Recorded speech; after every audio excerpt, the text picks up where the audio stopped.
want you to think of something for a moment. When I ask you to think of a famous battle or a famous engagement in the Indian Wars in the Old West, what's the first one that comes to mind?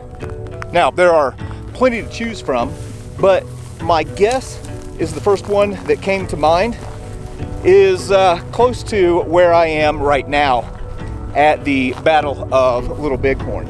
Right now we are in Montana, and this is going to be my first time going to the site of the Battle of Little Bighorn, where Custer and the 7th Cavalry had their famous last stand. And I'm going to be tagging along with some people today who know a little bit about warfare and know a little bit about leadership, and are taking some people around to extract some of the lessons from Custer and the 7th Cavalry and the Native Americans who fought here in 1876. And I'm going to guess that you'll probably recognize the ones that I'm with when they come around.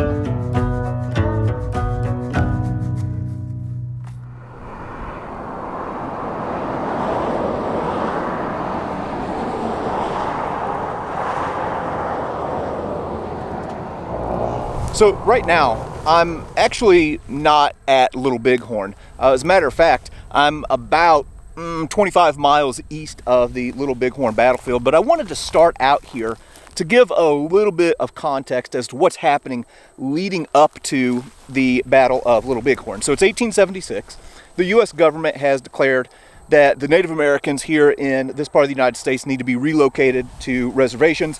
But Sitting Bull and a large group of mixed tribes have declared that they aren't going anywhere. So the U.S. government dispatches 3 different columns that are going to be converging on this area to try and subdue the Native Americans. From the east, you're going to have General Terry, which is going to include Custer and the 7th Cavalry, with the Dakota column. They are going to be moving to the west. In the west, coming to the east, is the Montana column under Gibbon, who had fought at Gettysburg, as did Custer. And then from the south is the Wyoming column, coming to the north under the leadership of Crook.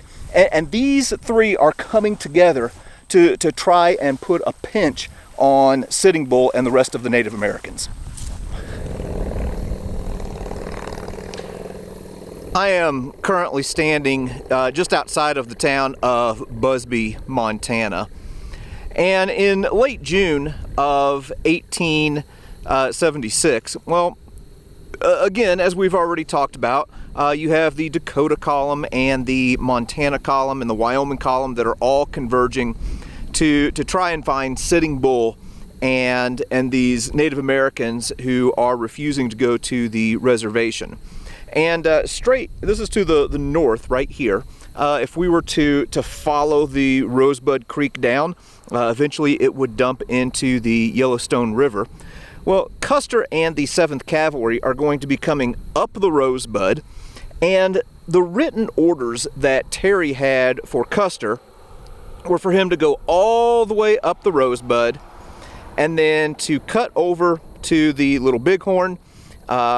Meanwhile, Gibbon and the Montana column would be going up the Yellowstone River until they got to the confluence with the Bighorn River, and then the 2 were supposed to start converging to see if they could trap Sitting Bull in between them. Well, right here around this area, Custer's scouts find evidence of Sitting Bull's camp, and Terry had given some implications that if he finds some sign, well, he could diverge from his orders and go ahead and chase down the camp.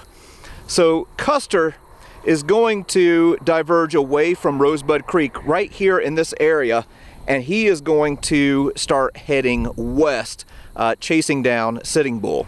And this area right here on June 24th is where Custer would have his last camp. As a matter of fact, there's a little store here called Custer's Last Camp.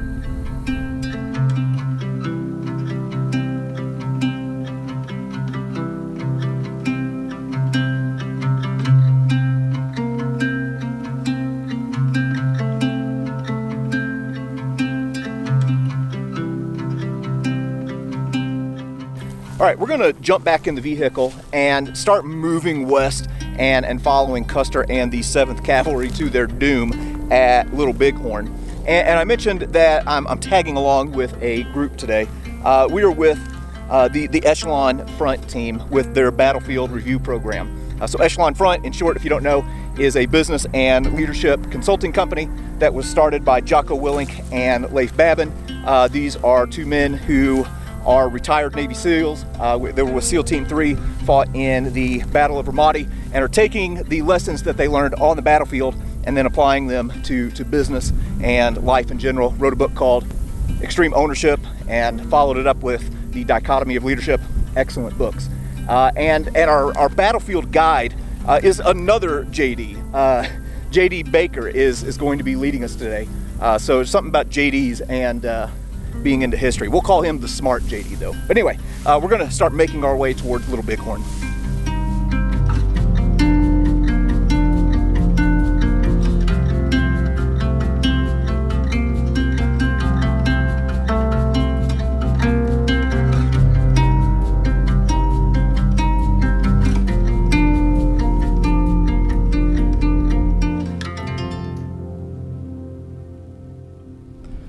All right, we have left Custer's last encampment and have frankly driven a long way to get to where I am standing right now. If you look behind me, this mountain range back here is the Wolf Mountains, and we'll come back to how that comes into play here in just a moment. But first I want to talk a little bit more about the 7th Cavalry. This is about as toxic of a group as you can possibly imagine. And there are three principal characters in the 7th Cavalry that I want to talk about. First is Custer. Obviously, as people know, Custer has an ego that really just cannot be contained, and he's a bit of a glory hound. Beneath him is a guy by the name of Marcus Reno. Marcus Reno and Custer do not get along at all. This is not a good relationship between these two men. And then below that is a guy named Frederick Benteen. And Benteen and Custer don't get along. There had been a battle that they were both involved in called the Battle of the Washita. And Custer had not, according to Benteen, not offered proper support to one of his friends. The guy ended up dying.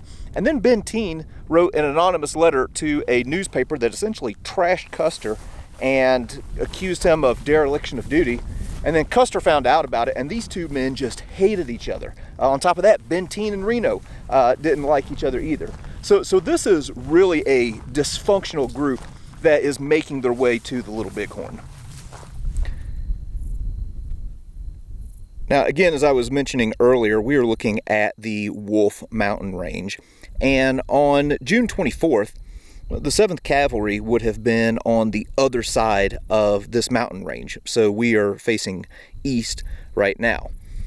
So the 24th, a guy by the name of Varnum, who was a lieutenant in the 7th Cavalry, gets sent up to that highest peak that we can see there in front of us with some Crow scouts. This becomes known as the Crow's Nest. And Varnum can't see anything, but the Crow scouts look to the west, and they can see this massive herd of horses in the distance. Varnum can't see them at all, but it is indicative of a very large Indian village. So word gets back to Custer, and he decides that on the night of the 25th, they're going to do on the night of the 24th, they're going to do a night march, and they're going to come through right about where you can see there where that little V notch is. So the night of the 24th, around 11 o'clock, I think, they're going to pull up stakes and head out, do some reconnaissance on the 25th with the intention of attacking the camp on the 26th.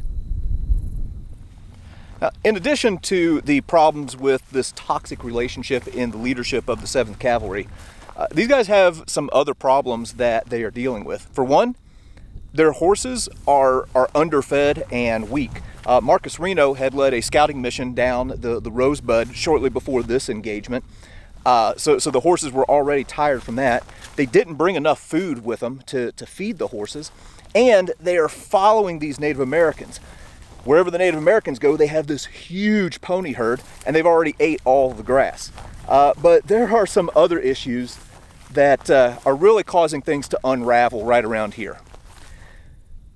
So again, we have Varnum and our Crow Scouts over at the Crow's Nest. They can see this large Indian encampment to the west, which has only grown larger after the Native American victory at the Battle of the Rosebud, which these guys didn't even know about because Crook hadn't sent any messages to let them know what was going on. And you can look and see how open this country is and how far you can really see.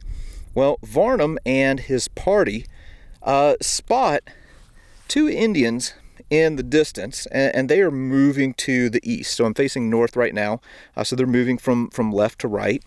The young boy, his name was Deeds, and if I remember correctly, they had lost a horse that they were looking for.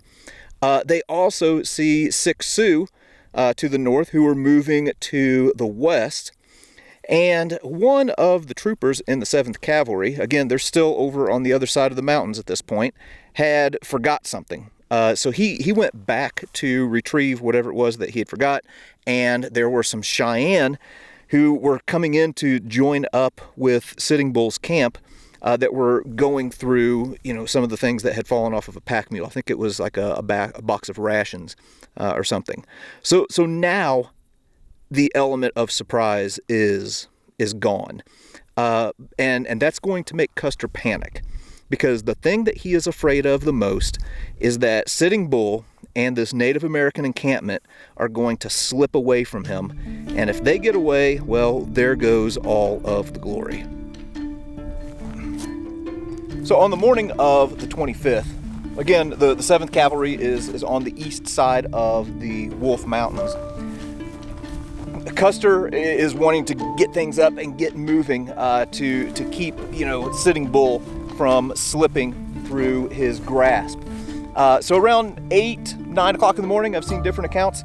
They get up, they move through a pass right back here behind me, and they come up right about to where I am now. And Custer makes really what might be the first in a series of really bad mistakes. He decides that he is going to split his force. So he's going to have Benteen take 3 companies and do this little jaunt to the south to see if there are any extra, little villages that are hanging around. Probably did that because he didn't like Benteen. Benteen protested. He said, hey, we don't know how big this village is. Or at least that's what it's reported that he said. And Custer said, you have your orders, go. Oddly enough, if Benteen hadn't burned those bridges earlier, maybe he could have had some more influence over Custer. So now you have these weak horses and these tired men who are about to march forward into the worst day of their life.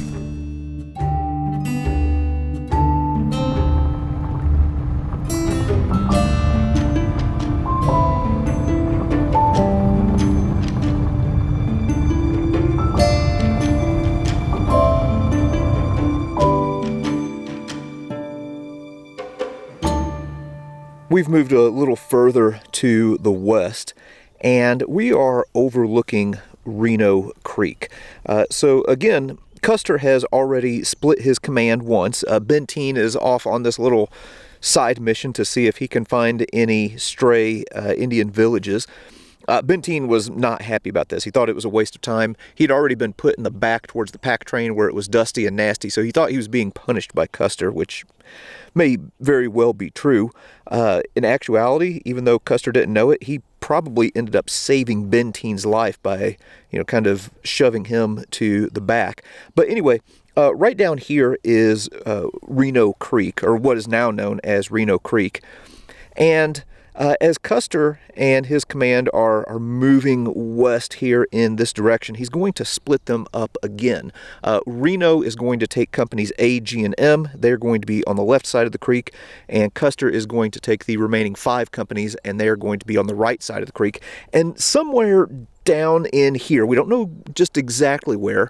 I've also heard people say it's a little bit further east from where I am right now, or further west from where I am right now. They find what's called the lone teepee. There were actually 2 teepees. One was still standing and one was collapsed.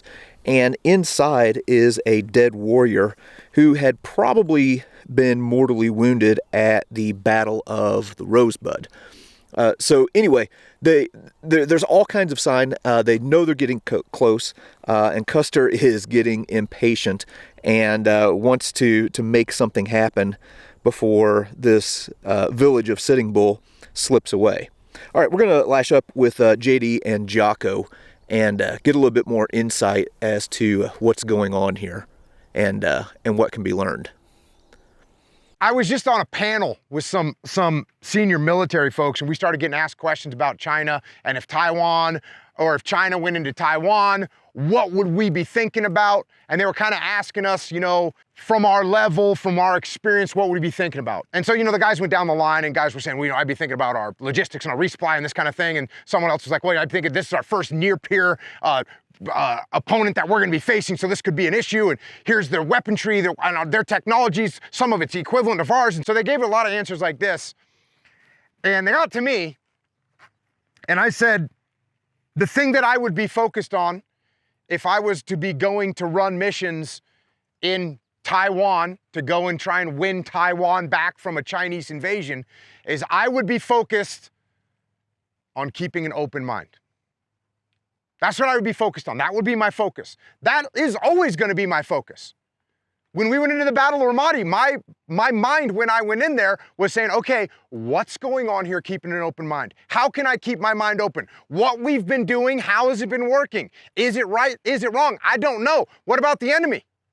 And what triggered me to think about that was when JD mentioned these preset ideas. As Custer is getting briefed, he's already got preset ideas of what he's going to do. He already has his mind kind of made up. The scouts come in and tell him, hey, there's 10 million freaking horses over there, and this is probably a bunch of bad guys that we should watch out for. And he's like, oh yeah, cool, whatever. He's got preset ideas. The other thing, pattern recognition. We want to get pattern recognition in life, right? When we see a little problem, it starts to, oh, I've seen that before, I can handle it. That's cool, that's great. But guess what? It can throw you off. Classic case. Hey, I've been fighting Indians for the last 7 years. Every time we attack them, they run away. So that's my pattern recognition. Oh, I see there's another Indian encampment. We're going to attack it. They're going to run away. You got to be careful. You got to keep an open mind. And you should focus on keeping an open mind. Another thing, this is a classic perspective scenario that we talked about, right? There's freaking 2,000 or more Indians over that hill right there. But we think there's 100 or 200 or 300. They have 10 times what we think. And you know what? We can't see them from this perspective. That's why I was talking about yesterday, when we look at a target, we want to see it from every single perspective that we possibly can. I would never commit forces to go attack a blind spot like that ever. And yet here's this experienced guy running down there, committing forces to it. So when you are going to make some kind of a decision, ask questions of everybody that's involved and find out what's going on. It's really easy to come out here and be like, Custer got some information. It was a huge, bunch of 2,000 warriors, and that was stupid. And he rode down there, and that was dumb. And he got his guys killed. That's actually not what happened. I mean, he can't even talk directly to his Arikara and Crow scouts. He's got to talk to an interpreter or sign language. So I don't think it wasn't even close to being as clear as that. And I think if Custer knew what the outcome was going to be, almost certainly he would not have done that. He certainly would not have done that. So when we're here on the battlefield, you got to keep an open mind. To Jocko's point, you got to keep an open mind and think about, how does this apply to us? And we see this a lot in certain industries. Construction or energy, where you got a major fatality or a injury, a safety incident happens. And what do you hear from people in the ranks, or in other departments or other divisions or maybe other job sites? You can't fix stupid. Can't fix stupid. Instead of actually looking at that and saying like, hey, what happened over there? What lessons can we extract and learn from that? How can we actually apply this so we make sure that doesn't happen on our job site? Because if it happened to them, it absolutely can happen here. And so don't get reeled into that temptation. Our own ego likes to do that we might have done something radically different if we were in Custer's position. So keep an open mind and think about how often we have some preset ideas, and yet we're not listening to the feedback from other people. We make some assumptions that prove to be false, and we're not actually making adjustments to our plan. And then when you keep that open mind, you're gonna be able to extract a lot more lessons from your time here on the battlefield today and tomorrow as we talk about this stuff. So again, as Custer is closing in on the village, Benteen and 3 companies have broken off from the 7th Cavalry, and then Custer is going to divide his force again. He and the 5 companies that he's with are going to stay on the right. They're going to get up on the high ground above the Little Bighorn and above the village. Reno and his 3 companies, AG and M, are going to go on down, and then they're going to cross the Little Bighorn, and they're going to move up on the Indian village from the south with the idea that it's going to be kind of like a hammer and anvil. They're going to be the hammer. They're going to push the Native American village. Custer is going to circle around from the north, and they're going to kind of like catch them in a vice and crush them. What Reno didn't know when he crossed the Little Bighorn, though, is that he had just entered into the Valley of Death.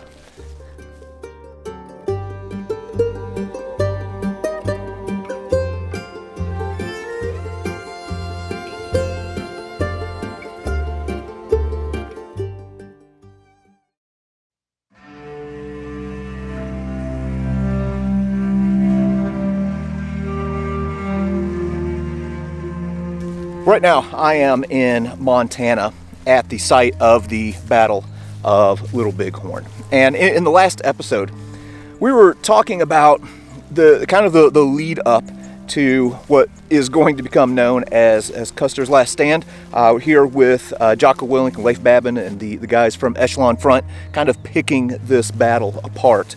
And in that last episode, we talked about how Custer had started to divide his forces up and had sent a captain with 3 companies, a guy by the name of Frederick Benteen, to look for some smaller villages on this little side mission. Ended up being a complete waste of time. Well, as Custer and Reno are moving to the north to seek glory and crush Sitting Bull and this massive Native American village that he has along the Little Bighorn, well, Benteen ends up coming back here to this area and following along, behind Custer and Reno in what we now know as Reno Creek. So he finds the lone teepee that Custer and Reno had already found, and somewhere here in this valley, he gets a message from Custer's detachment that says, "Benteen, come on, big village, be quick. P.S. Bring packs." And what Benteen didn't know is that to the north, Custer and Reno had stuck their head right into a meat grinder, and the bottom was dropping out for the men of the 7th Cavalry.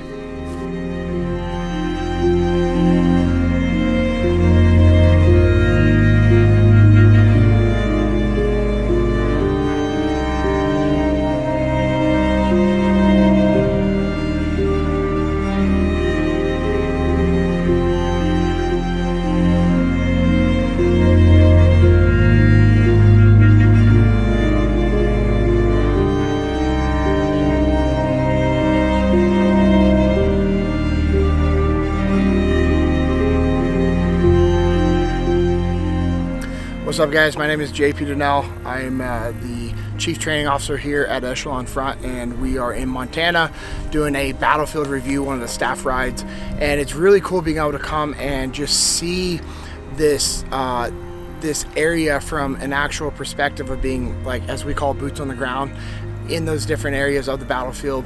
And what I've really enjoyed about this is learning the different perspectives of this history, and just remembering how, you know, we as humans and as people, we need to have an open mind to all the different perspectives and views of things that have happened. And we need to study history, but we need to understand that we can't just study history from one perspective. We need to get multiple perspectives from the history, from what's happened, so that we can learn. It's been for me very eye-opening to be here, and you know, it makes me frustrated with myself that I didn't take a more vested interest as a student in high school to learn history and at a deeper level, but also to look at history with multiple perspectives to get a broader view. And it's really cool that we're able to do that here at Echelon Front.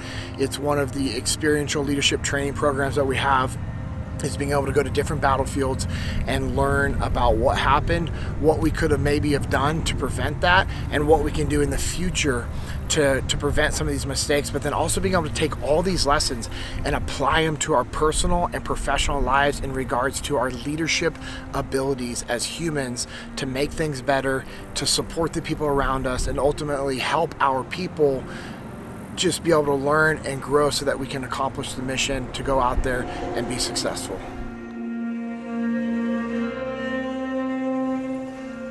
Of the treaty I talked about in '68, the treaty is no white person or persons shall be permitted to settle upon or occupy any portion of the territory, or without the consent of the Indians to pass through the same.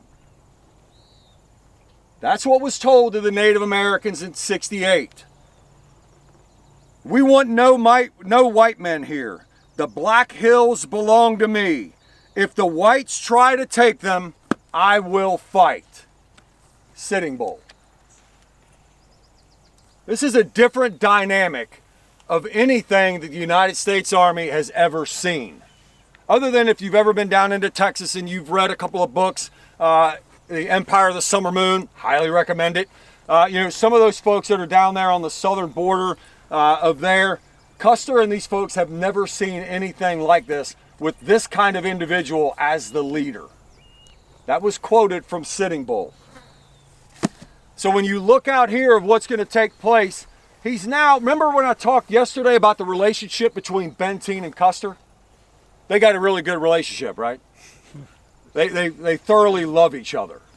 Well, he's got a log train, so he's going to make a decision back there that he's going to move with himself and Reno, and he's going to take Benteen, he's going to put him with the log train, he's going to send him out and around to the south with the log train to move the log train up in, just in case if he's making an approach and they try to get out south, maybe he can swim out and around. Oh, we're seeing the deer. There we go. Yeah, got that. Picked up on you, what you're looking at. We're not in North Carolina. So when you look at the aspects of these folks, of where they're going to come into, he's going to make a move and he's going to come out of the Wolf Mountains, and Benteen, he's already split his force. So instead of keeping his force together, not knowing the exact numbers that are over there, but knowing that is a one big herd.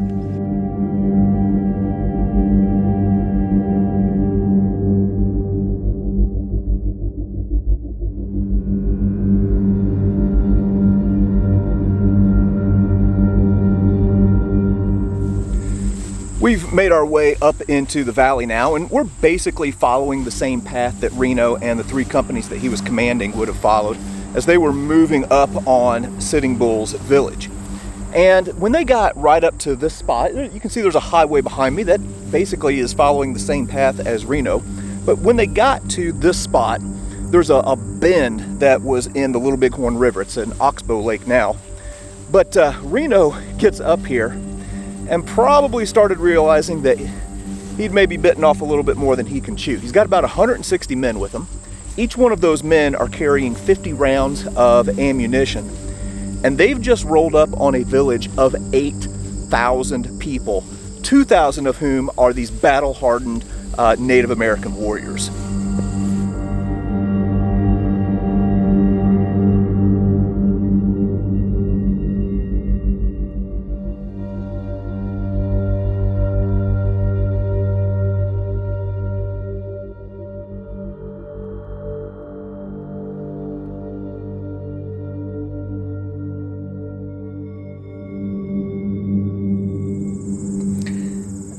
here in this field, to the best of our ability, we are looking at things from the perspective of Reno and the companies of A, G, and M of the 7th Cavalry.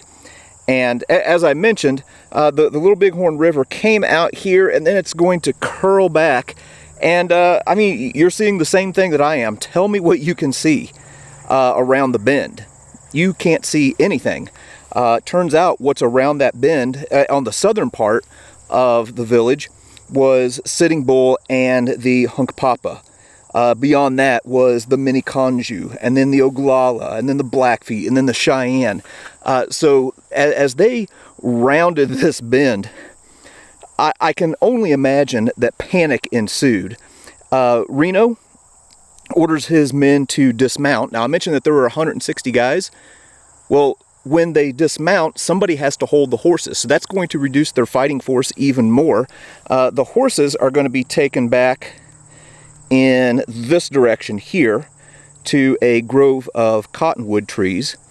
And something else that is making this even more of a disaster is that Reno is taking swigs from a flask throughout this entire battle. So he's most likely drunk during this whole thing.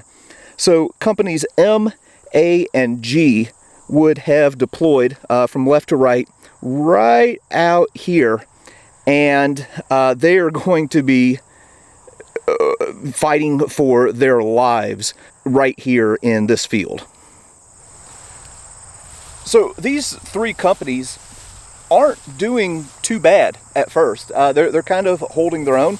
As a matter of fact, in later years, there was a woman who I think was in the Hunkpapa camp, but she was in the camp somewhere, said that if Reno and his men would have just stayed mounted and rolled right through the camp, it probably would have caused panic and caused, you know, everything to break down. But they've dismounted, they're holding their own. But then they start hearing like this screaming in the village, and they don't know what's going on. There's also dust that's being kicked up. They have these Native Americans that are riding their horses around, so everything's kind of obscured. And what they didn't know is that through the village, people were screaming, "Crazy Horse is coming." And coming right around the left flank was Crazy Horse, and he's going to hit them in the left. They're going to try and refuse their line, but it's kind of like that 72-ounce steak challenge, where you think you can handle it, but then you find out that you also have to eat a baked potato, and you also have to eat a salad, and some jumbo shrimp, and like 5 rolls, and you realize, oh man, we've bitten off way more than we can chew. And they start falling back and running for their lives towards the cottonwoods where the horses are. You guys remember that shooting that just happened at Uvalde, right? You all remember that, right? Obviously, it's horrible, it's heinous, right? Almost immediately, a lot of people were like, bro, if I was there, you know what I mean? If I was there, you know, I'm one of those people like, oh, if my kid was in there, I'd freaking go down there myself. Like every single one of my friends said that, myself included. Like if I was there, Little Leif and I were on the phone 15 minutes later, like, can you believe this? This is why we trained guys to be able to deal with these situations. Like we had those conversations. But in order to do what Leif said, which is actually learn something, I started thinking to myself, okay, so imagine this. I show up to a building, there's a bunch of police officers there, there's a chief of police, and he looks at me and says like, hey, we can't go forward right now. What do? Hey, shut up. You know what I mean? Like, I don't know what's going on. He's been there for 38 minutes or however long already, and I just walk in and just assume this guy's an idiot? Is that really what I'm gonna do? So it's important to say, oh, let me at least expand my brain so I can learn some lessons from it. Instead of just saying, that guy's an idiot. Okay, yeah, we can look back and reflect and go, that guy definitely shouldn't have had that job. But, okay, how were they trained? What made everyone else, what made 250 other law enforcement officers go, okay, I'll stand here too. Think about that. And we've seen it. Like JP, me, Steve, Leif, out on those training events where you think like SEALs would just be crushing the target. We've seen them all sit there like, hey, do you think they're over there still? Like we've watched them do that. SEALs. So yes, open up that mind so that you can actually learn some lessons Otherwise, you won't get anything out of it.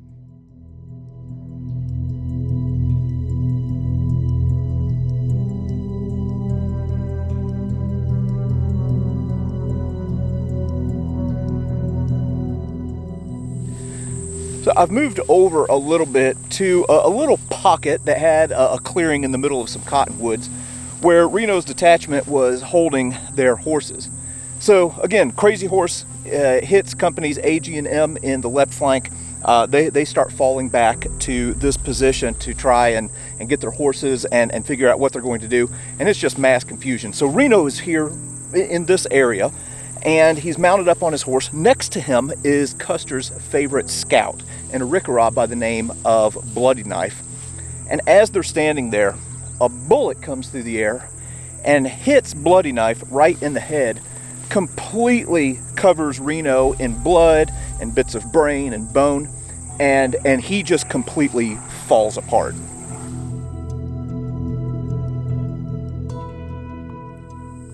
When you come to Little Bighorn, one thing that really kind of sets this place apart is that they have markers that tell you where different individuals fell.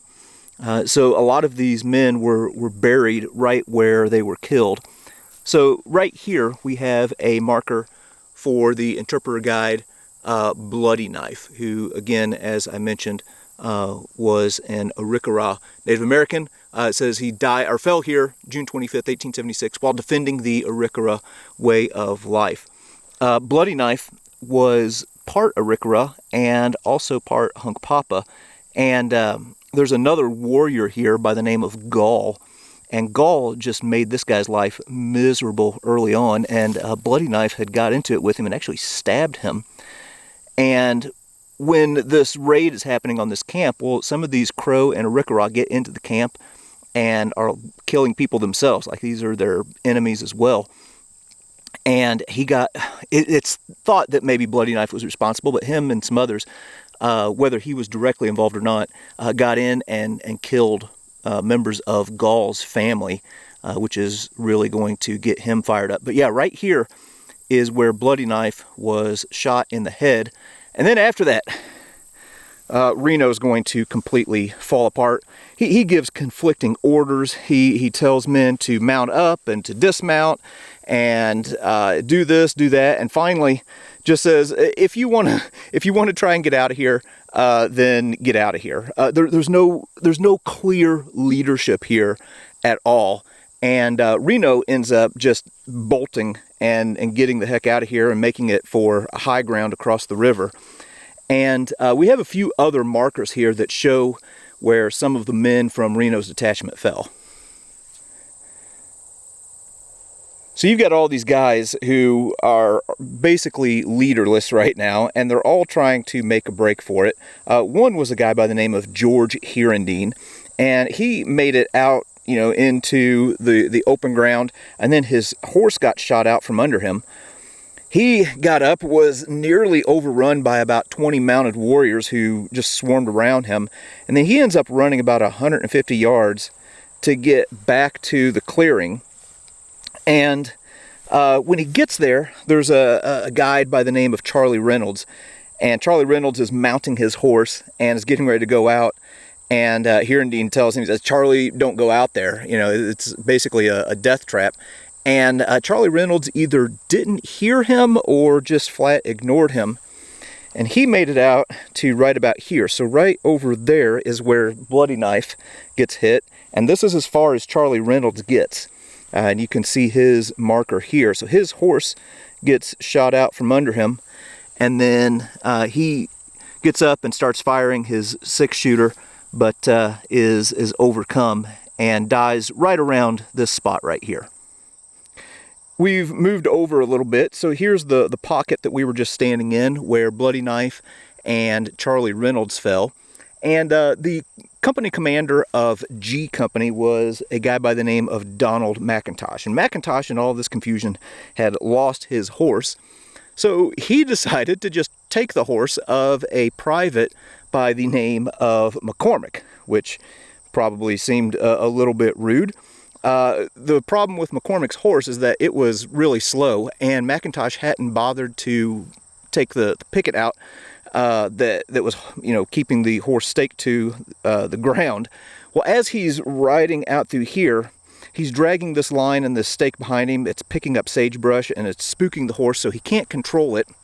And he gets right out to this point and finds himself in the middle of a swarm of these angry Native American warriors. There was about 20 or 30 that overtook him right here.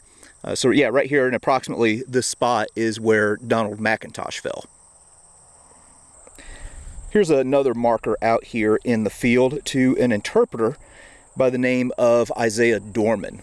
So Isaiah Dorman was the only African American who was killed in the Battle of Little Bighorn, and something that's really kind of interesting is that he was actually married to a Hunkpapa woman. So the people in the Hunkpapa camp actually knew Isaiah Dorman. And the story associated with his death is about as brutal as it gets. So Dorman is mortally wounded out here in the field. And after Reno and all his men have evacuated, he's still laying here. And there's a woman by the name of Moving Robe Woman, whose young brother, 10-year-old by the name of Deeds, had been killed, and she is angry and has nothing on her mind but revenge. And she comes up to Dorman, who knew Sitting Bull, and they were supposed to kind of just leave him alone, but she's not having any of it. And he says, "Please don't kill me. I'm going to die anyway." And she says, "If you didn't want to die, why didn't you stay home where you belong and not come and attack us?" She pulls out a revolver. Her face is painted red, squeezes the trigger. The first round doesn't go off, but the second one does. Shoots him right in the head. And when they found Dorman after the battle, what had been done to him was unspeakable. You can look it up for yourself because it is bad. They found his coffee cup and kettle lying next to him, filled with his own blood. And there were some other things that they did to him that was just nasty as heck. But anyway, here's the spot where Isaiah Dorman fell.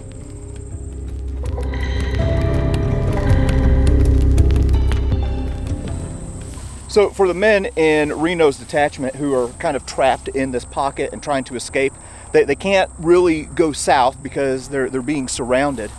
So there's just a panic. And earlier in the battle, they had looked up and they had seen Custer, up top waving his hat. Now nobody really knows what that means, and nobody knows exactly at what point in the battle it happened.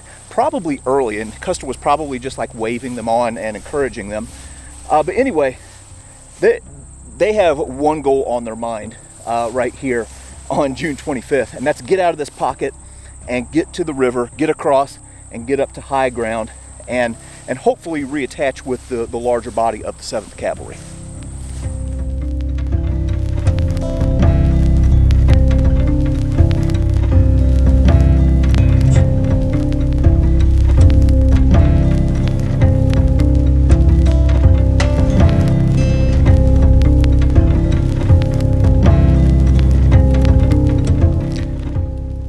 Again, we are overlooking Reno Creek to the south of where the Battle of Little Bighorn took place.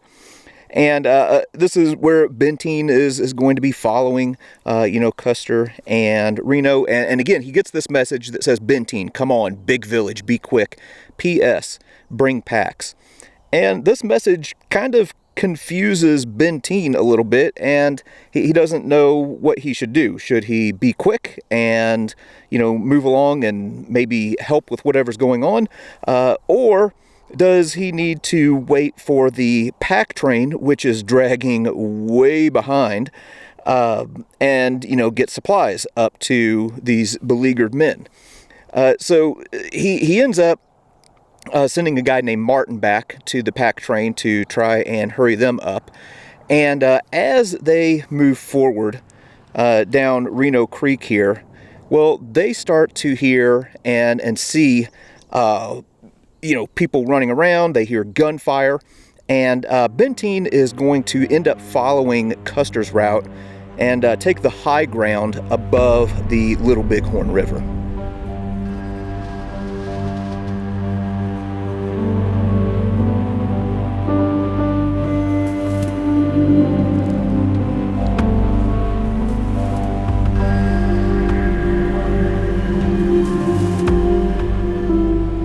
So I've now made my way up to what is called Reno Hill, or Reno Benteen Hill.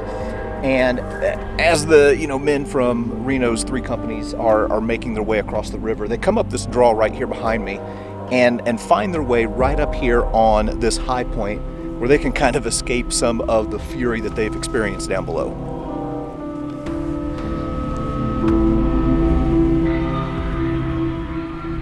We have shifted up to the top of the ridge, and from up here you can really see things clear and kind of get an idea of what happened with Reno's charge and retreat. So just to give you an idea of where we are facing kind of to the west right now.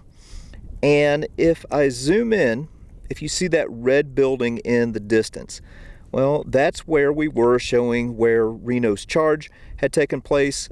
Just as the road kind of dips out of view to the right is where he had dismounted.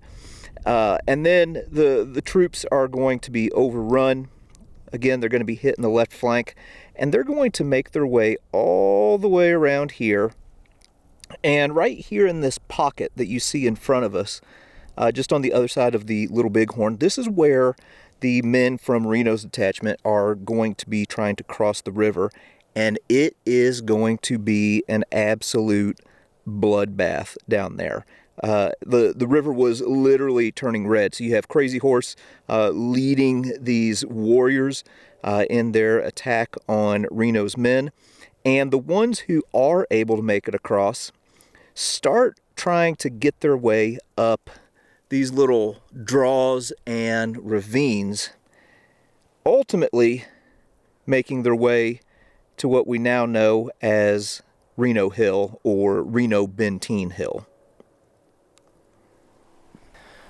By the time Reno and what was left of his command made it up here to the top of the hill, it was about 4 o'clock in the afternoon on June 25th. And he had suffered about 40 killed. There were more who were wounded. There are several men who were still down in the valley hiding. And this whole time, people are wondering, where's Custer? But that's not a question that would be answered for a little while. And in the meantime, there was still some pretty intense fighting that was going to be taking place right up here on the heights at Reno Benteen Hill. So off in this direction right here, this is where Reno's men would have been coming up at around 4 o'clock on the afternoon of June 25th. And here where he ends up converging with Benteen's element, now they have a monument. It says this area was occupied by troops A, B, D, G, H, K, and M, 7th U.S. Cavalry, and the pack train when they were besieged by the Sioux Indians June 25th and 26th of 1876. So when we think of, Custer and the Last Stand, we think of where, Custer himself and the men that he was with were wiped out to the north of here.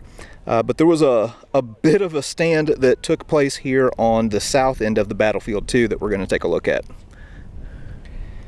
Here at the Reno Benteen defense here on top of the hill, they have this nice little map that helps us kind of orient ourselves as to where we are. So obviously we are here. And you can see that the defense perimeter is not like a perfect circle or oval. It looks more like a frying pan. So you would have had Company B over here. Company M is also going to be up here on the second day. And then you get over here. This is going to be kind of like Company H area, right around the handle of the frying pan. We're going to go take a look at all of these spots. And then there's a barricade that's set up here. The horses and mules are in the middle. There's going to be a field hospital. But anyway, this gives you a general idea of what the defense perimeter looks like right over here on the south end of the battlefield. I'm standing at the top of the draw that leads down to the Little Bighorn, and we looked at this in the last episode, but I thought this would be a good opportunity to talk about setting priorities. So for the Native Americans, you have Crazy Horse and, again, about 600 of the 2,000 warriors who are going up against the 7th Cavalry. And once they drive Reno's men out of this area, and Reno's men are going to come up this draw right here, for the meantime, the Native Americans have achieved their objective. Their one singular objective is protect the village.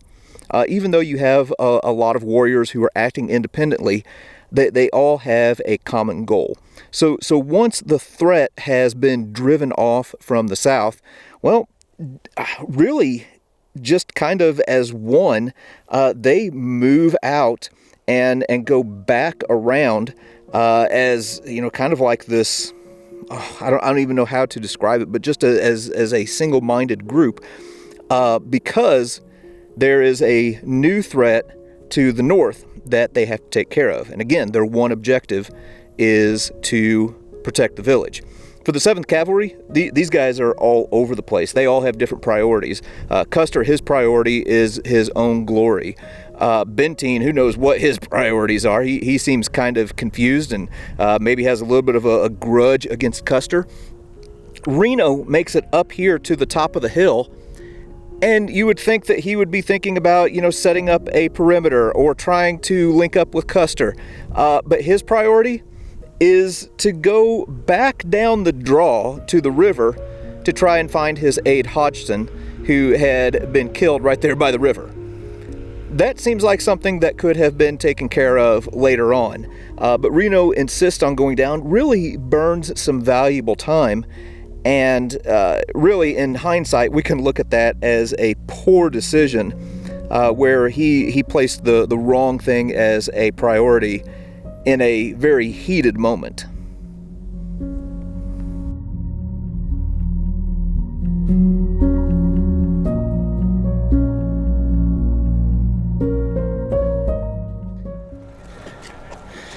All right, so here's what's nice about coming to EF Battlefield.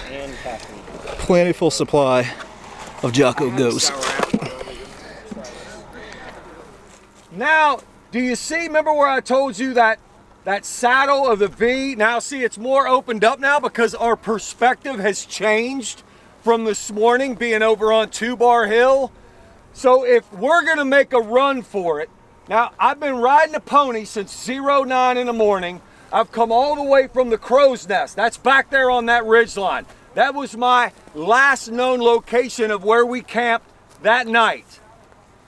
I'm gonna go all the way. I'm gonna get into a massive gunfight down here in the Cottonwoods, and then I'm gonna run up here onto this hill. Now, maybe we should go all the way back. What do you think's gonna happen by this point in time is if, let's say I took everybody down by the Cottonwoods, we do like 100 burpees, and then we run up to here, and then I say, yeah, here's a drink of water, now we're going to the Wolf Mountains. You guys are not gonna be happy with JD, man, because about halfway out there, people are gonna be like, I'm out, I'm done. But when you get up to here, can Reno and these folks, is this defensible? It's high ground, and it's better than being down there. Matter of fact, anywhere is better than being down there if they're growing out of the ground. The problem is when Reno calls for this retreat, he's the first one out. And he's gonna lose quite a few folks as he's moving out of there. When you look at it inside your book on page 9, it talks about Gall of his actions, but then you look over on page 10 inside of there, when he makes it up here, he's going to lose 3 officers and 29 enlisted. And in Reno, if you can imagine, when he gets up to here and the forces are coming up from here, who shows up down here in the south? Who do we leave first this morning? Benteen. Benteen is now, he sees Benteen making his way up here. And then later on, the log train's going to come up here. But the Native Americans are still chasing them up here because what are they trying to do? What are the Native Americans trying to do? Get the threat as far away from the tribe as possible so that they can now start to pack up, and then they have to go Oscar Mike to start getting the women and kids and all of their stuff out. And the warriors are going to push them up onto here, and they're no longer a threat. Right here, we are looking at what is really the core of the Benteen-Reno defense perimeter, right here on top of the hill. So they have a walkway going around, and you can really kind of follow the walkway, and as you do, you're really following the perimeter of the men of the 7th Cavalry who were up here on June 25th and 26th. And right here in the middle, well, you notice out there there's a little stake with a red cross on it. Well, this is where the only surviving doctor, assistant surgeon by the name of Henry Porter, set up kind of like an aid station to collect the wounded and treat them the best that he could right here in this depression. Now, I don't know if you noticed, but it's pretty open here. There aren't really any trees at all, so there's no shade. And I can tell you right now, the sun is beating down on the back of my neck, and it is really hot. So in addition to not having any defensible cover here, you also have these poor wounded men who are laying out in the sun. Now we're going to kind of walk through the perimeter defenses and look at some things up here, but there was something pretty important that happened before the fighting that took place on the evening of the 25th and the 26th of June. So right here on the afternoon of the 25th, you have these different companies that are forming up and establishing a perimeter here. And the D Company commander, a guy by the name of Weir, can hear gunfire in the distance. Of course, nobody knows where Custer is. So he sees a high point off to the north, and he goes to Reno and asks permission to take his company out and do a little bit of scouting and see if he can see what is going on and see where Custer's at. Of course, Reno is all panicked and flustered at this point, drunk, and he refuses permission. So Weir proceeds to just disobey the orders and take out by himself. So his company goes with him. Benteen sees it, and he's like, oh, okay, well, if Weir's going, I guess that he got permission. So he follows after, and they're going to proceed to the north to a high point here on the Little Bighorn battlefield that is now known as Weir Point. All right, we're going to go and take a look at Weir Point before coming back here and looking at the perimeter of the defenses on Reno-Benteen Hill. You know, we're out there looking and you're thinking, someone said to me, like, can you imagine being out there, like, you got no radio or anything, no way to communicate what's happening, no way to find out where everyone else is, and that's awful. And as I thought about it, the way I always ran operations was we didn't need a radio. I want you to think about that. My last combat deployment was way back in the 1800s, where I was actually 2006. But believe me, we had radios. Every single guy carried a radio, and yet we would plan to execute operations. No one had to get on the radio. No one. That right there, the reason we're able to do that is just because of decentralized command. That's why. That's why we're able to do it. We'd go out in operations. Leif would go out in an operation. I'd be in the field as a ground force commander. Leif would be the assault force commander. Andrew would be the mobility commander. None of us would talk on the radio for a whole operation. And that's how we planned it. And the reason we were able to do that is because we had decentralized command. Because Leif knew what his mission was. He knew what the parameters were. Andrew knew what he was supposed to do. He knew what the parameters were. They knew how we were going to react. We had standard operating procedures. We had all these things in place. So that should be my goal. That's decentralized command. Where am I going to be? I'm going to be wherever I need to be. If I hear gunfire and it's coming for the assault forces, I'm going to get close enough where I know where Leif is. Leif kind of knows where I'm going to be. I'm going to go to that breach point. there's something going on. I'm going to that breach point. Leif's going to go, I better tell Jocko what's going on. He's not like, I'm going to jump on my radio and start telling Jocko everything. No, he's going to find his way back to that breach point. He's going to go, hey, boss, here's what's going on. Oh, there's some problems out in the street somewhere. Oh, guess what? I'm going to vehicle 3. He already knows I'm going to be there. Doesn't need to jump on, clog up the radio. He wants to tell me what's going on. And if I need to know what's going on, that's where I'm going. You can move. You have to move. You have to get mobile. You have to put yourself in a position where you control things that are going on. This other question. Do you trust the people to go out and execute? Let me ask you this question. Do they trust you? Does your team trust you? Does Leif, when Leif is in the field and he's got to make a decision, does he trust that I have his back? When Andrew's going to make a decision to assault a building or kill some people, does he have the trust in me to be able to go, you know what? I'm pretty sure this is what I need to do right now. The ROE is in line. The enemy TTP is in line. This is what we got to do. Does he trust me? Because that's what we're trying to build. And if he's out in the field, he doesn't trust me to back him up, what good is it? He's not going to make those decisions. Does this mean he can go out there and act like an idiot? No. Does this mean he can go out there and think if he does something stupid, he's not going to be reprimanded for that? No. He knows he wants to do a good job. Like Jason said earlier, he knows he doesn't want to let me down, he doesn't want to let the troop down. So it's not just about do you trust them, it's do they trust you? Do you have their back?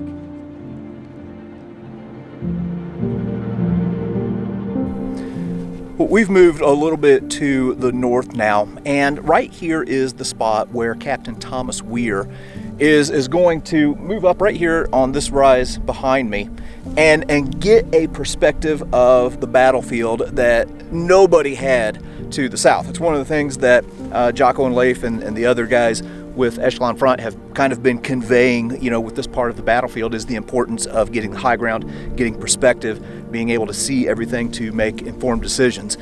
Weir is going to be the only one who knows what's really going on in this battle, simply because of where he is positioned. So we're gonna walk up there and take a look at the view of the battlefield as Weir saw it.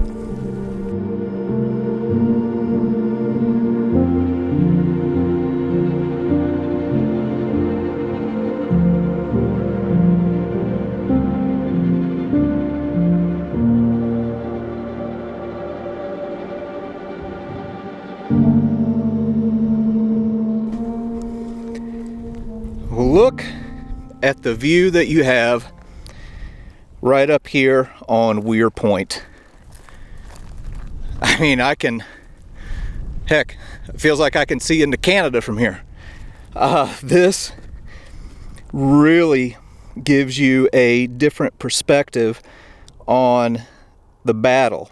So Thomas Weir would have got right up to this point right here, and way off in the distance, well, he can see figures that are riding around on this point, and he says, there's Custer.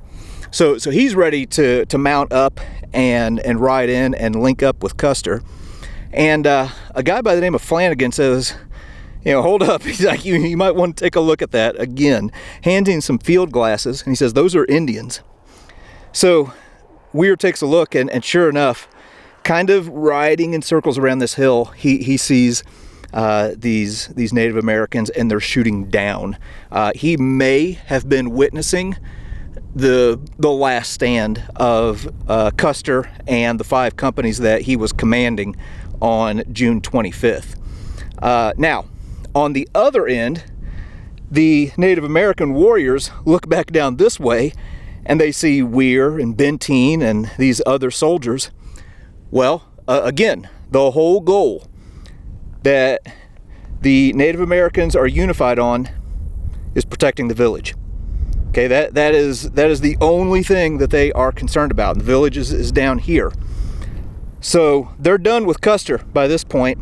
So now their attention turns to the south, and they start making their way down here towards Weir and Benteen. And these guys are looking at where they are and thinking, Maybe it's better if we fall back and link back up with Reno at the defense perimeter that had already been established.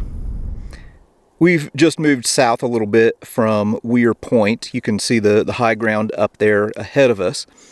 And as these Native Americans are converging from the north on these 7th Cavalrymen who have moved up ahead to try and see what is going on, well, Weir and Benteen decide that they're going to fall back, but they don't tell everybody. And companies D and M get left right up there on the hill, but they don't have any orders, so they don't really know what to do. The company commander for Company M, a guy by the name of French, he's one of the really good leaders in this battle. He decides to make a call wisely and says that they are going to fall back. And as they are falling back, right here, well, Vincent Charles isn't going to make it past this point. He was a farrier, and as you can see there on the marker, was killed here on June 25th of 1876. Now, there was another company commander by the name of Godfrey who was commanding Company K, who really kind of saved a lot of these guys. He ordered his men to dismount and organized a defense as they fell back towards Reno and Benteen Hill. And this spot that we're looking at ahead of us is called Sharpshooter Ridge. This is a position that a lot of Native Americans are going to take and really make life miserable for the guys with Reno and Benteen who are going to be holding the perimeter for the duration of the battle.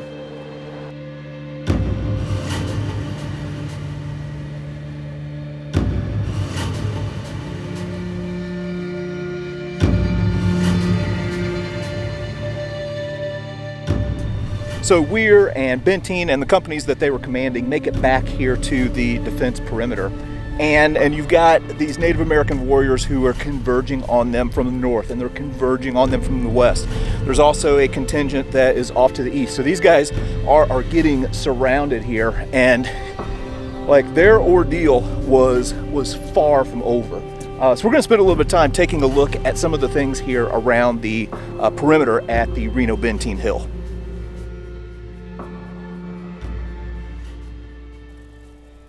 Right now we are looking at the western slopes, and down there in the valley is the Little Bighorn River. So back here is where Reno's charge had taken place. And this part of the perimeter was occupied by B Company, but they were stretched really, really thin. And if you look off in the distance there, well, you can see how, you know, we've already seen how this ground kind of undulates, and there's dips and there's little coulees and ravines and everything like that.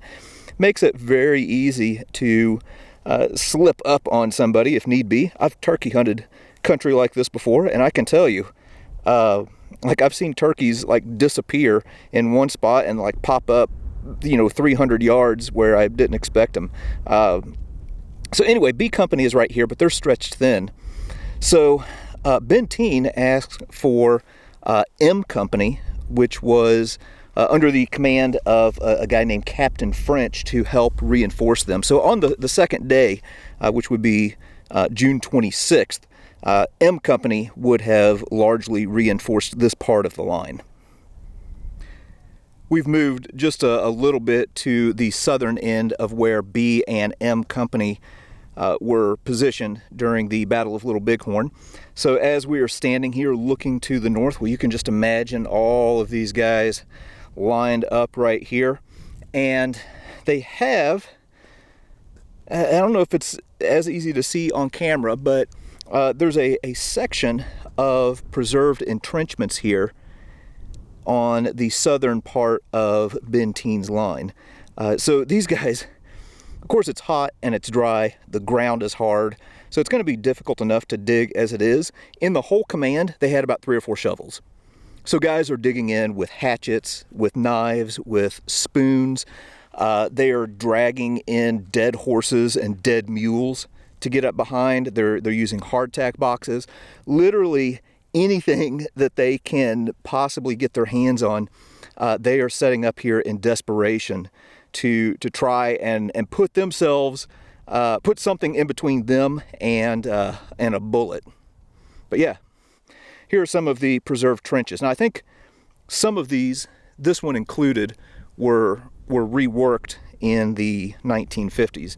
But it's good for us to have it here to get an idea of the defenses that these men set up. Well, as I've already mentioned, it's hotter than heck right now. I imagine that as this video progresses, you're going to see my skin get redder and redder. And I'm pretty dang thirsty right now as it is. Well, conditions were, very similar on the 25th and 26th of June in 1876. There's no cover up here. There's no shade. There are no clouds in the sky right now, and the sun was just beating down on these guys, and they'd been without water for hours. So on the 26th, the guy who was running the field hospital, the assistant surgeon, told Reno and Benteen, these guys have to have water. The men who had been wounded were experiencing blood loss, which makes you even more thirsty. So they had to call for some volunteers to run the gauntlet down to the Little Bighorn to get some water up here. Again, we are looking at the western part of the perimeter up here on the hill. And as I mentioned, these guys are just crazy thirsty. A lieutenant by the name of Edward Godfrey said the excitement and heat made our thirst almost maddening. The men were forbidden to use tobacco. They put pebbles in their mouths to excite their glands, and some ate grass roots but did not find relief. Some tried to eat hard bread, but after chewing it a while, would blow it out of their mouths like so much flour. So these men are absolutely parched. So several of them were tasked with going down this ravine right here to go get water. So they had, I think, 4 sharpshooters that were set up to help protect these men. And then there were 15 volunteers to go down and carry water. So they were taking canteens and kettles and cups, anything that they could to get down to the edge of the river and get water and bring it back up. Okay, so they're going to be under fire the entire time. And the men who performed this action ended up being awarded the Medal of Honor. So this is called Medal of Honor Point right here at the Little Bighorn battlefield. While we're talking about the Medal of Honor, I do want to mention that the standards for the Medal of Honor have changed since the Civil War and the Indian Wars. They used to, it was kind of like the only award that they had, so they awarded it for things like going and retrieving ammunition, capturing flags, getting water, things like that. And I don't know, it's just really funny how they chose to deal it out. There was a private who was one of the water carriers by the name of Mike Madden, I think he was from K Company, who went down, and he was the only one who was wounded in these runs, got shot in the leg. They later had to amputate his leg down in the valley. He was rescued by a Crow scout by the name of Half Yellowface. And for some reason, neither one of them were awarded the Medal of Honor. All the other guys who weren't wounded, but were still, did some brave things, did get the award. So anyway, just kind of a funny thing how they, dealt out the Medal of Honor during this time. From right here, we are looking to the east, and if you see that ridge line in the distance, well, that ridge line is where a heavy contingent of Native American warriors were staged up to attack the eastern side of the perimeter here. And in this spot, I don't know how well you can make it out, but there's an L-shaped little rifle pit right here, or a trench. And this one was restored in 1958, and when they restored it, they found skeletal remains and buttons and some pieces of uniform down here in the trench. And it revealed that there were, 2 or 3 soldiers whose bodies had been interred here and then covered up. So anyway, they later determined that The bodies here were likely those of Privates Julian Jones and Thomas Meter, but they weren't killed right here. They were killed a little bit further down. So if we walk in this direction here,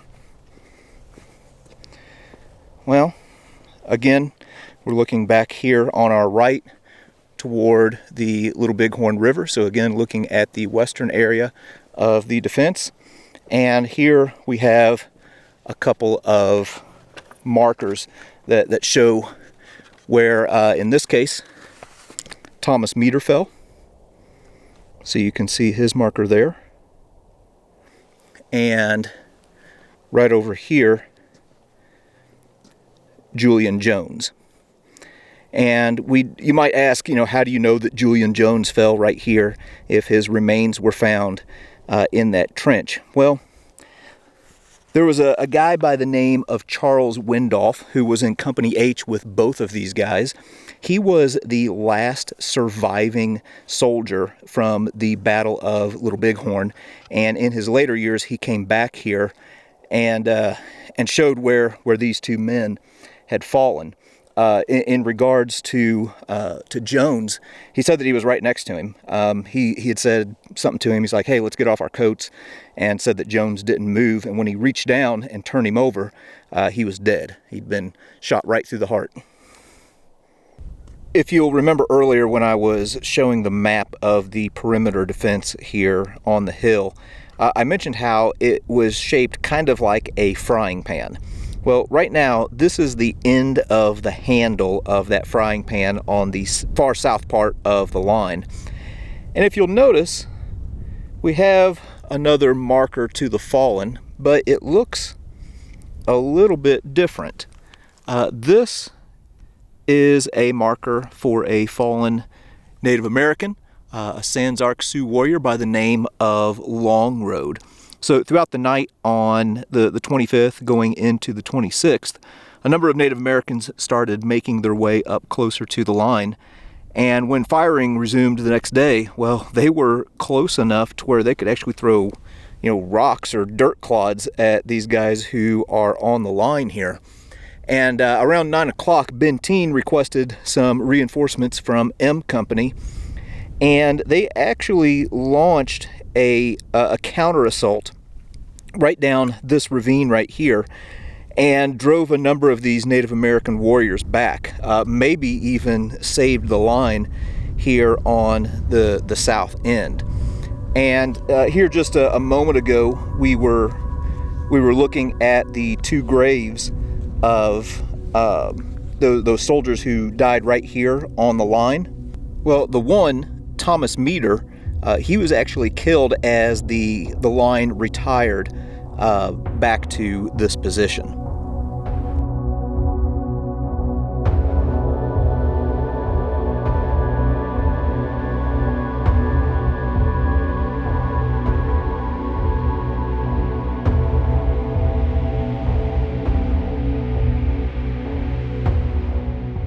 We've moved back around to the center of the defensive perimeter. So again, right up here is where the field hospital was set up. And this spot right here was occupied by Company A. So again, this is on the east side of the perimeter. And again, they're setting up dead mules and horses and hardtack boxes and saddles and anything that they can to possibly stop or slow down a bullet. And in 1958, they did some excavating here and found the remains of a soldier from Company A, presumably, who was buried right here. So you can see it says U.S. soldier, 7th Cav, killed June 25th or 26th, 1876. So we don't know what day of the battle this soldier died. But it's very likely that he died from a bullet that was fired off from this direction.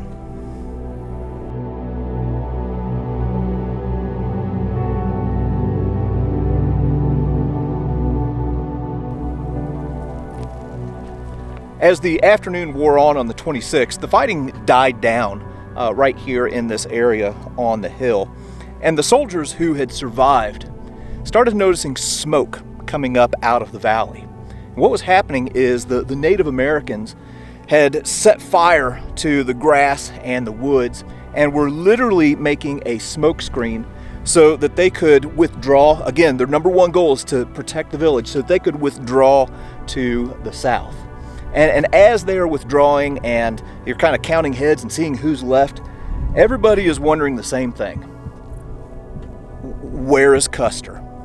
Well, as Gibbon and the Montana column were coming down from the north along the Bighorn River and then hitting the Little Bighorn, once they started getting around here, they started finding evidence of what had happened to Custer and the 5 companies of his battalion.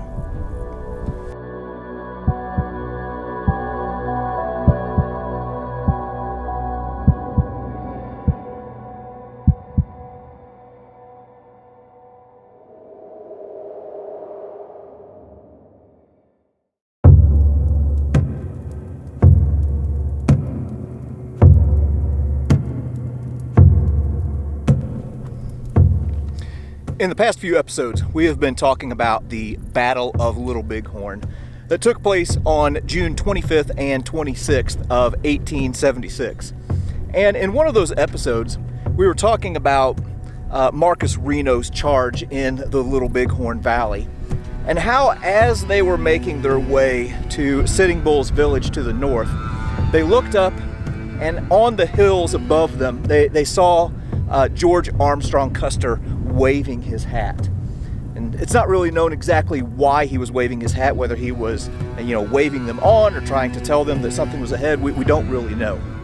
But what we do know is that would be the last time that any of those men would see George Armstrong Custer alive.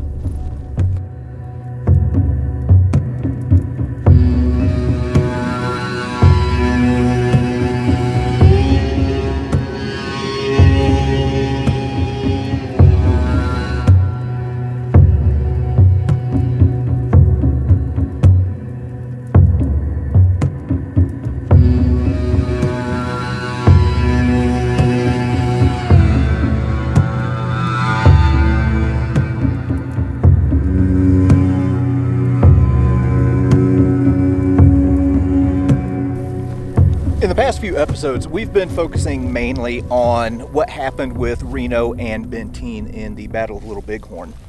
When we get to what happened with Custer and the 5 companies in his battalion, things get a little bit more sketchy.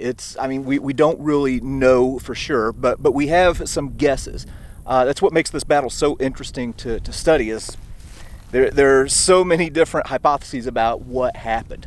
Here's what we do know, is that Custer has made some questionable decisions up to this point.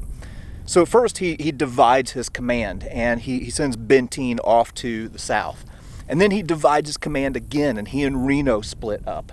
And what we do know is that Custer is going to be coming. He's going to go into what's called the Cedar Coulee, and then he's going to connect with the Medicine Tail Coulee right here behind me. He's going to be coming up from the south, going north, and right around here in this area, he is yet going to divide his command again.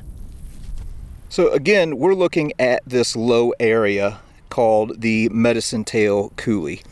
And this is a low spot that Custer is advancing north along.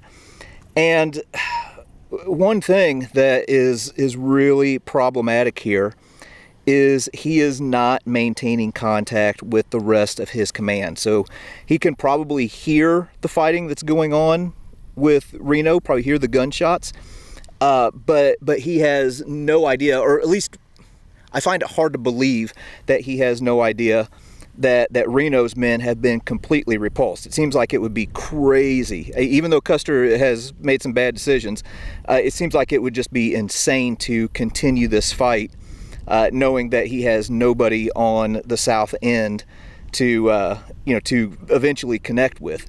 But anyway, right down around here, he's going to split his command again, and companies E and F are going to go off with Yates, and they're going to continue down the coulee. And then along with Miles Keogh, he's going to take the remaining 3 companies, and they are going to advance towards some higher ground. All right, we're going to jump across the river and lash up with J.D. Baker, who has been with us on this EF tour, has been showing us around the battlefield, and get an idea of what may have been happening with this detachment from Yates.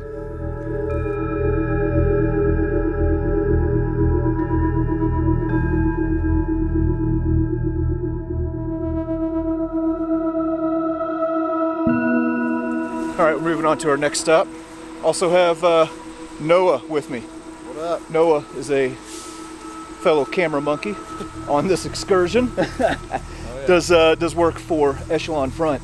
So anyway, if you go to their YouTube page, all the stuff that you see on the Echelon Front YouTube page, here's the man who's behind it right here. And they got a ton of good stuff, great leadership stuff that's tied to history. All right, hey, I'm J.D. Baker. I'm currently standing on the banks of the Little Bighorn River. It's running behind me. Currently, the location of this is the center of the Indian encampment. So if you're thinking of the encampment of the Battle of Little Bighorn or the Battle of the Greasy Grass, this is the center of the Indian encampment. The Indian encampment is off to my right. You can see up behind me, you've got the start of the ridge line.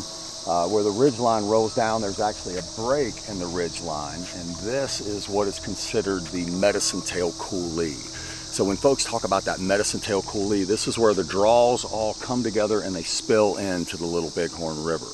Now, what's significant about this location is in your readings and the histories that you've studied, you've talked about when Reno and Custer split their forces, and Reno is going to hit the southern end of the encampment.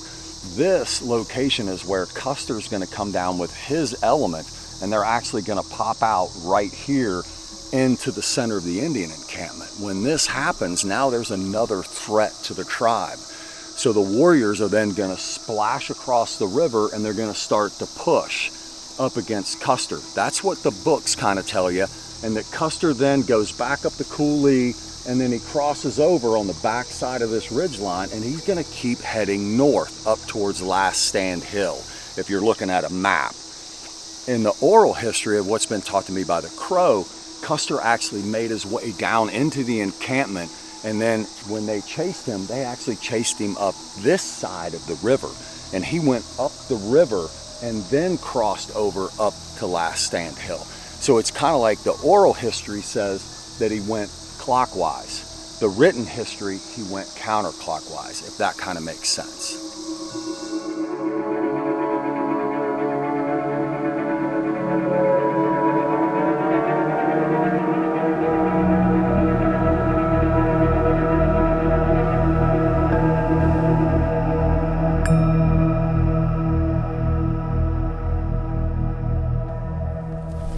We've now moved up to Calhoun Hill. And the reason it's called Calhoun Hill, it's named after James Calhoun, who was one of the company commanders that came up here with Custer. He was also Custer's brother-in-law. And once they get up here, this is supposed to be the spot where they're going to reunite with Yates's detachment. So after Yates has an engagement down by the Little Bighorn, they're supposed to come back up here. Custer ends up leaving Keogh's detachment right here in this spot on Calhoun Hill, and it's theorized that he sees non-combatants down in the valley and gets the idea of doing something that he had done at the Battle of Washita, going in and taking prisoners, essentially, or taking hostages to try and get the village to surrender. So he's going to take off with companies E and F, and Miles Keogh is going to remain behind here. Now, I mentioned that we're here with Echelon Front. We've got Jocko Willink and Leif Babin, and there are so many lessons that can be learned right here in this place. According to what happens, and everybody can, if you follow me over here, you can see the copse of trees down there at the base. That's the Medicine Tail Coulee, the center of the Indian encampment. So as they're making their approach and they hit the Indian encampment, they're going to come up this very prominent draw that's leading up here to the high ground. They're going to make their way up here to the high ground, and then Custer's going to make another decision because they're being pursued. So they've got warriors that are pursuing them up this route. He's going to make a decision. He's going to take Calhoun, and he's going to then separate his force again and he's going to set Calhoun here. And basically, and a lot of y'all got to see the placard that was up on there, so they're in kind of a 180 facing down towards the south to slow down and stall this attack coming up from the coulee. Does that kind of make sense? At that point in time, Custer's going to take the rest of his folks and they're going to head north, still trying to achieve the north end of the battlefield. So he's going to move north and he's going to leave Calhoun here. So basically Calhoun's trying to cause a delay for Custer to then keep moving north, and then these guys are going to displace, and then they're going to try to make their way in to get up to where is now called, like on your map there, if you look at it, it's called Custer's Hill, and you all saw it as you came in. If you look on the way back from this location when we get on the bus, and then you make your way back over to where is what's called Last Stand Hill. If you step over here on my right hand side, you can actually see the monument that's there, just so you could get a visual. And then you're going to see a line of white headstones leading all the way back, following the road there. That's the trace of Calhoun trying to get back with Custer.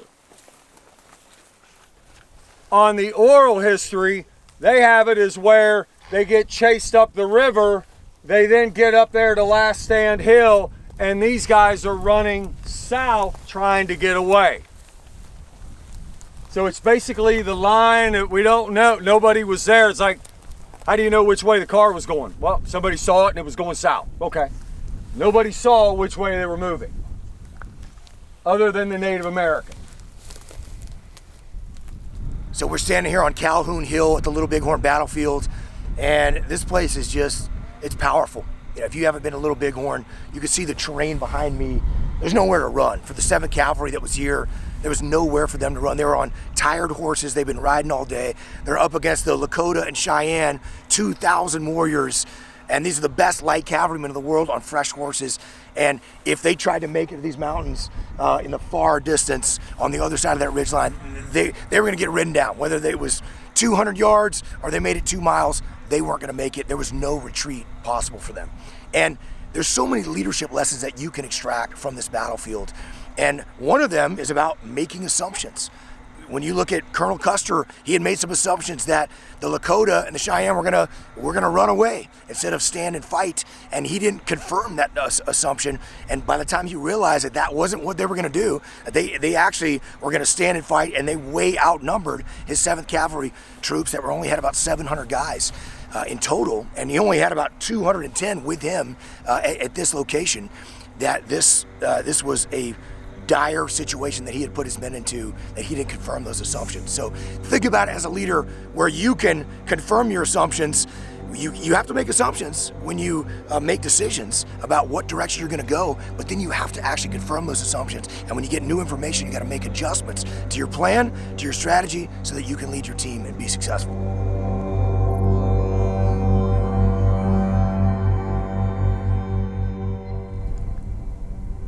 As I mentioned earlier, Custer is going to leave behind companies C, I, and L under the command of Miles Keogh here on Calhoun Hill, and he's going to continue up with companies E and F to what we now know as Last Stand Hill. And between here and Last Stand Hill, I'm telling you, you really start seeing these white markers piling up.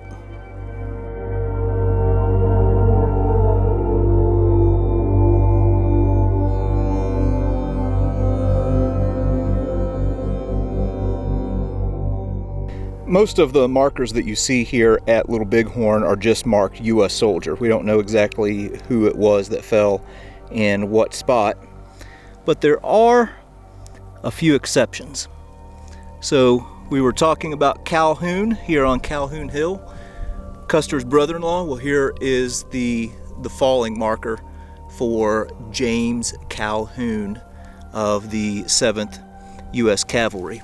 And then if we go back here, here is the marker for J.J. Crittenden. and there would be a whole lot more markers between here and Last Stand Hill.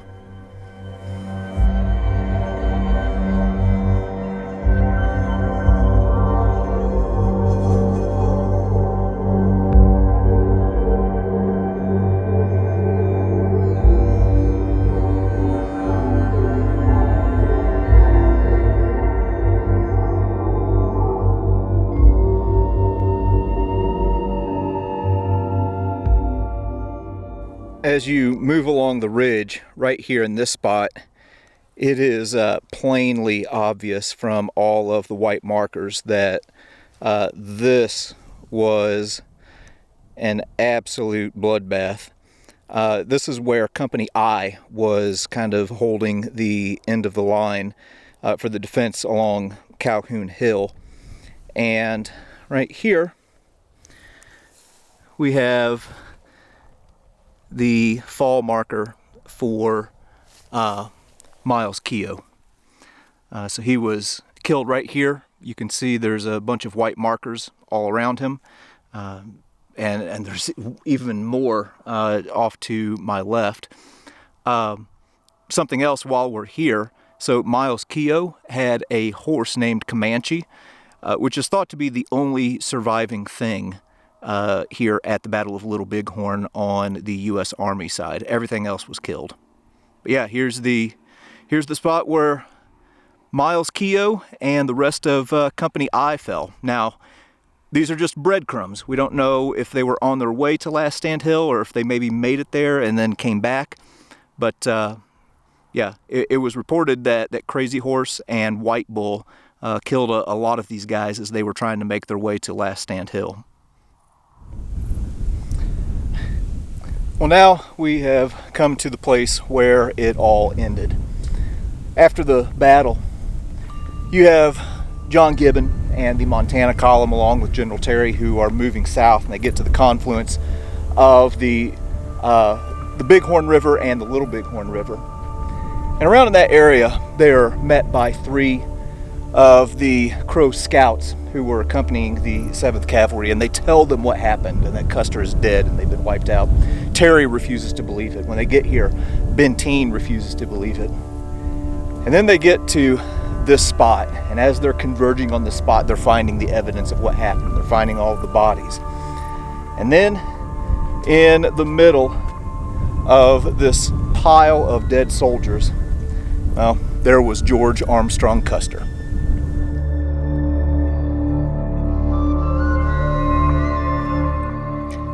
After leaving Miles Keogh on Calhoun Hill, Custer and Companies E and F are going to continue to the north.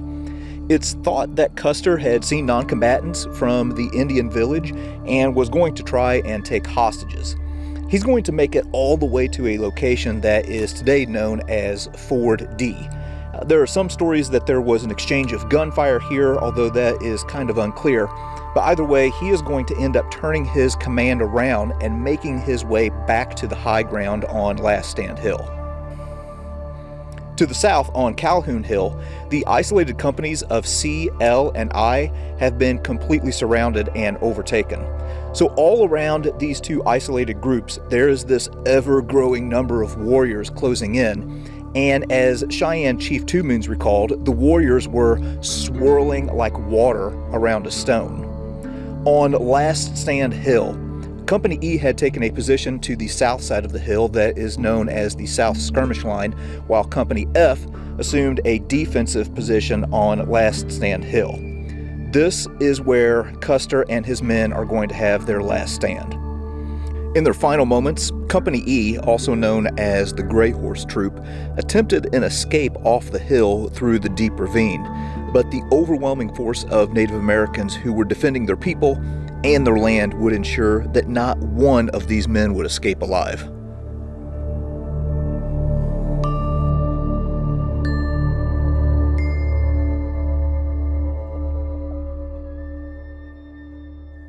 So here on Last Stand Hill, we have these white markers to show where different soldiers from the 7th Cavalry fell, just as we've seen in other places. Now, this is Custer's ego that is going to result in all of this death in the 7th Cavalry. Just simple arrogance. And it's not just Custer that his family is going to lose. His brother Tom, who was a 2-time recipient of the Medal of Honor in the Civil War, is going to die right here with him. And also, if you look at these stones, well, another brother, Boston Custer, is going to die right here. Right next to Boston is their nephew, Arthur Reed. So these two die right next to one another here on Last Stand Hill. We've already talked about how Custer's brother-in-law also dies here. So Custer's family is going to get decimated right here at the Battle of Little Bighorn. It's just a tragedy all around. You have all of this loss of life on the U.S. side, and then on the Native American side as well. Gall is going to lose a large number of his family. Just again, tragic all around. Up here at the top of Last Stand Hill, well, in the years after the battle, they came up here and dug up the bodies and reinterred them right here. So what we are looking at is one large mass grave of the men of the 7th Cavalry, and then a monument that lists all of those who lost their life here in the Battle of Little Bighorn. So there you can see the different soldiers. It also lists some of the Native American scouts, like Bloody Knife, Bobtail Bull, Little Soldier, and then there you see the civilians like Boston Custer and Arthur Reed. And if you come over to this side right here, well, there at the top they have Brevet Major General George Armstrong Custer.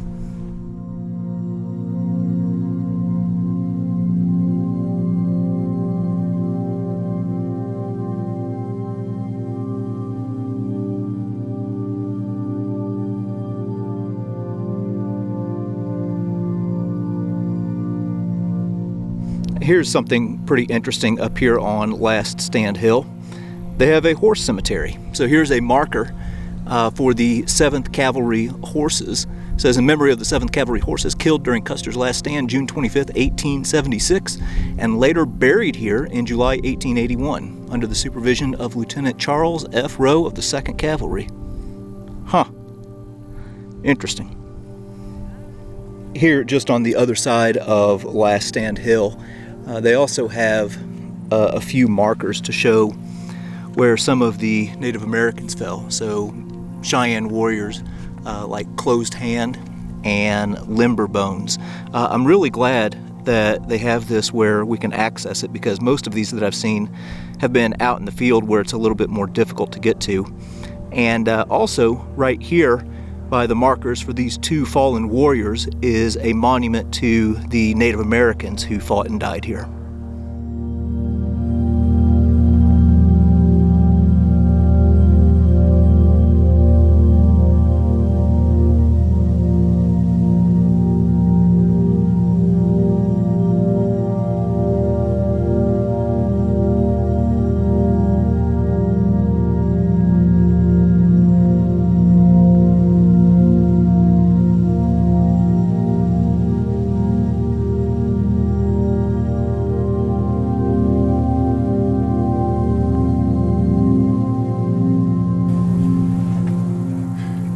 When we're out here at Little Bighorn, it is absolutely one of the best examples of the combat principle of leadership called cover and move, meaning that we need to support each other as a team.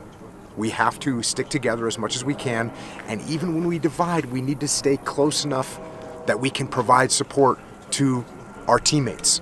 If we get too far apart from each other, that's when people get left alone. And when you're alone on the battlefield, when you're alone in business, when you're alone in life, that's when you get defeated. So out here, you can see that Custer left some of his elements completely unsupported. He ended up in a situation where he was unsupported. They got surrounded. They got slaughtered. It's a lack of cover move. Now what's the takeaway from that is we are lucky enough to be able to learn from his mistakes. And that's one of the most important things about studying history, is that you can look in the past and see things that leaders did that worked well, and you can see things that leaders did that did not work well, and you can learn from those good moves and bad moves. That's why it is critical to study history, learn those lessons so you can apply them in your business and in your life. All right, well, that was just a little bit from here at the Little Bighorn battlefield. And there's so much to learn and study about this battle. There's so much that I didn't show. I mean, just like what happened down here in this ravine. But unfortunately, we ran out of time. Literally just had a ranger stop and tell me that I have 3 minutes to get out of here before they close the gates on me. But also, be sure to check out Echelon Front and the things that they have going on with learning more about business and leadership and life in general. But anyway, that was just a little bit right here at Little Bighorn.